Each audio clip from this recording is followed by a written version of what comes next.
Happy Pride Sunday. It's been Pride Month. Formerly, when I was starting out, it was Gay Pride, but now LGBTQI Pride. We're including everybody, and we're welcoming all under that rainbow umbrella. And I don't know if any of you saw our neighbors across the street, 175 Arch Street, flying a pride flag. And while I was getting ready for this morning's service at the 8 o'clock, I noticed, I was wondering, well, I wonder who lives there. We should connect with them. I should reach out to them. And I saw a woman come back with a bicycle, and then a man come back with his shirt off because he'd been running. They've obviously been out exercising.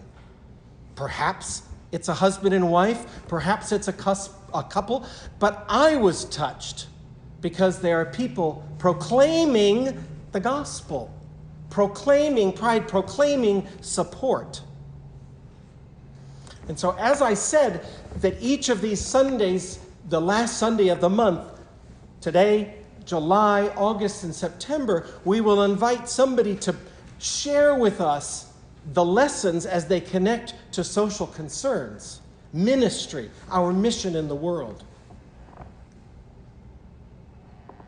Pride Sunday, there's pain and anguish as well as joy and celebration. It's not been an easy road for us in the LGBTQI community. And so this lesson today, interesting that the lectionary cycle puts it on this Sunday, or Pride Sunday happens to be also when this lesson is here. These are hard words from Jesus this morning. These are hard words. Not all that love that we usually hear or that we want to hear, that we want to receive, that support and nourishment that reminds us whose we are and who we are. Today we're given a challenge by Jesus if we're going to follow Jesus like the disciples. Jesus went into a community, the Samaritans, on his way to Jerusalem. His face was set to Jerusalem. Does everybody understand? Remember what that means? So we're going back in the story again. This is before the crucifixion. He set his face toward his death, his sacrifice. And that's what that expression means. And they go to the Samaritans, a village of people, Israelites, who were not like his group and the other Israelites. There was enmity between them. There was division. There was rancor. They didn't get along very well. Jesus, though, went in among them to be with them, to be part of them. He wasn't received, so he did what he told them earlier when he sent out the apostles 2 by 2. Shake the dust off your feet and move on. And we'll hear that when he sends out the 70 coming up in a week or two. If they don't receive you, shake the dust off your feet and move on. But do try to make connection, build relationship with these people. James and John, ever the valiant soldiers and pilgrims, want to rain fire down them, call God to rain fire on them. That's hearkening back to what Elijah did to the prophets of Baal. And Jesus says, no, we don't do that anymore. Jesus rebuked them. They moved on. Shake the dust off your feet, move on. And Jesus encounters some other people who say, I'm going to follow you, I want to follow you. And Jesus says, it's really hard. It's really hard. Foxes have holes and birds have nests, but I don't have anywhere to lay my head. If you want to follow me, that's what it's going to be like. Don't bury your dead. Let the dead bury the dead. We've got other things to do. Don't say goodbye to your family, because if you look back while you've got your hands on the plow, the road's going to be crooked. No looking back. Let go. And Jesus speaks in these hyperboles here to really make his point to the disciples, to the apostles, to us. We who want to follow Jesus. Put your hand to the plow and don't look back. Anybody ever had a plow with a horse or an ox drawing it? Just for fun, maybe? I don't know. If you're guiding it and you look back, what's likely to happen? You're going to go off track or get crooked roads or whatever. Jesus is saying there's a price. We have to let go of what's behind us and move forward. Look, keep our eye on where we're going. Keep our eye on God's kingdom, on God's love. As Paul reminded in this letter to the Galatians, we heard, wasn't it last week, 3:28, there's neither Jew nor Greek nor slave nor free nor male nor free, everybody. And here again, the greatest commandment sums it all up. Love your neighbor as yourself. Focus on what God is calling us to, and that is love of everyone. It's a hard thing to do, and the church struggled with it in this LGBTQ, gay rights, the full inclusion of gays and lesbians, the full inclusion of women was going on also at the same time. So there's a wonderful article. I left some copies on the table out there outside the parish hall. I want to share some of the history of the Episcopal Church's struggle with this. And the article appeared in early May, or early June, mid-June. Mary Frances Schoenberg, one of the good writers there at Episcopal News Service. So 7 years before the Stonewall riots, we've probably heard about the Stonewall riots in the news, this being the 50th anniversary, and New York City being the host of World Pride this year for that anniversary. But in 1962, there was an article in the New York Times that the House of Bishops was going into executive session to consider, quote, how to handle homosexuality and alcoholism when they occur among clergy. Now remember, this is 62, so there are just men talking about this. And they said in there are any number of standard weaknesses, such as homosexuality and alcoholism. Weaknesses is how it was termed. But we wanted to address it pastorally. How do we help? I'll accept that. And it hurts to read this history as a gay man. 2 years later, the Diocese of New York appeared before the New York State Temporary Commission on Revision of the Penal Law and Criminal Code. They had a proposal to exclude adultery and homosexual practice between consenting adults from the penal code. And the Episcopal Church said, yes, you should do that.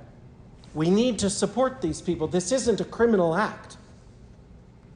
And they noted, quote, obviously we accept as part of God's continuing and progressive revelation about man's nature, and it is clear that they have done much to reshape a view once held by religious groups.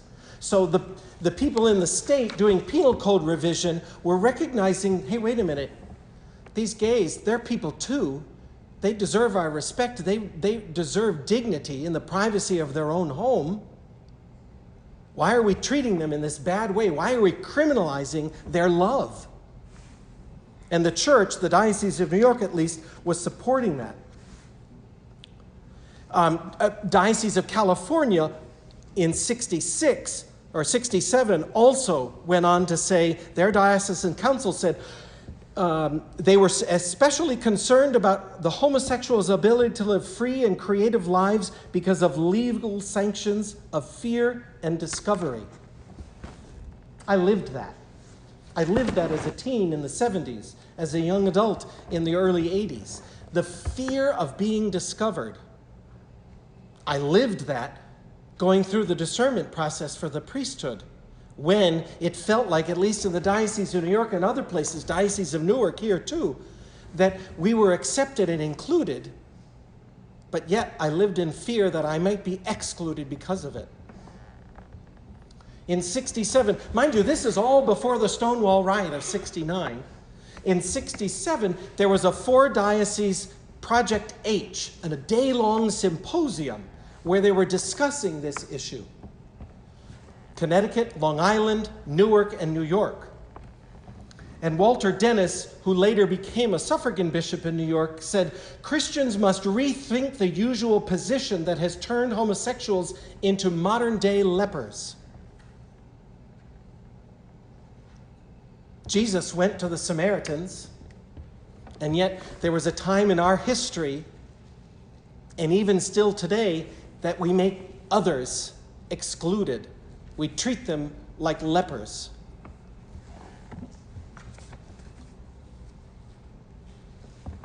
that not everybody agreed also. There were some in the church that said homosexual acts must always be held as perversion. The Episcopal Church held a special meeting of General Convention 2 months after the Stonewall riot of June 28, 1969. Sadly missing from that agenda was anything, any prayer, any mention of the gay rights movement as it began with Stonewall. It was 1976 when at General Convention the church went on record saying that homosexual persons are children of God who have an equal claim upon the love, acceptance, and pastoral care of the church. That was also the year that the General Convention recognized the ordination of women, the irregular, as it was termed, in 1974 of the Philadelphia 11. A big year for the Episcopal Church. Didn't mean the troubles were over, though. There were still people who didn't believe in this extension of God's love, didn't believe that perhaps the Spirit was telling us something about God's nature among us. Genesis says we're all created in the image and likeness of God. If that's so, why do we exclude other people? Why do we treat them as less than? Why do we make them other? So, Diocese of New Hampshire elects Gene Robinson as bishop, an openly gay man in a committed relationship, the bishop who got me into all this trouble with the collar. And yet, at his consecration, he had a bulletproof vest. There were metal detectors into the convention space.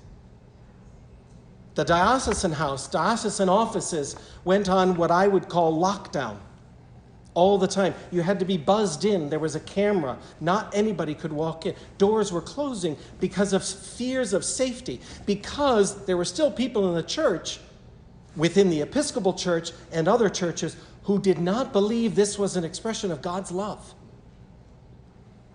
That all are included and all deserve the dignity of that every human being gets as we pray for it in our baptismal covenant.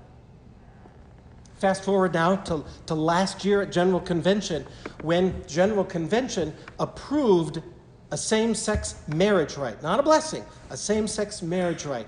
Equal with the sacrament of marriage in the church for all persons. And there's still people fighting that. So here's a social justice movement where people kept their hands to the plow. And in my case, I sometimes had to say goodbye to friends as I came out because they couldn't accept me. I had to let go of things from the past. It still hurts to think about people that I've lost touch with. I remember friends in college who lost families when they came out, or whose parents said, "You're going to conversion therapy," or whatever you want to call it. Painful. So I raise up this issue of LGBTQ inclusion and rights and equanimity in our society.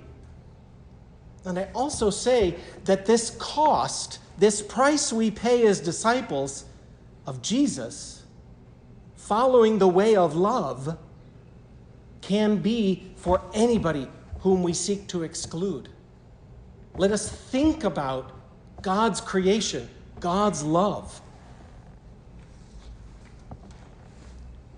2 years ago, Lin-Manuel Miranda received a Tony Award, and those Tony Awards were just weeks after the Pulse nightclub shooting, which rocked us all, scared us. What's going on in our world?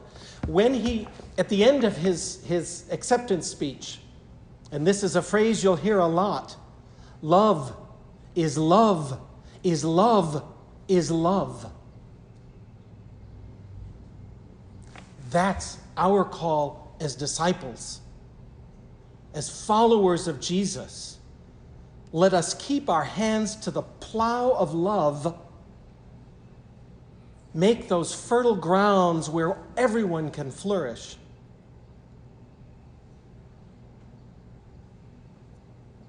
Love is God's love. Love is love.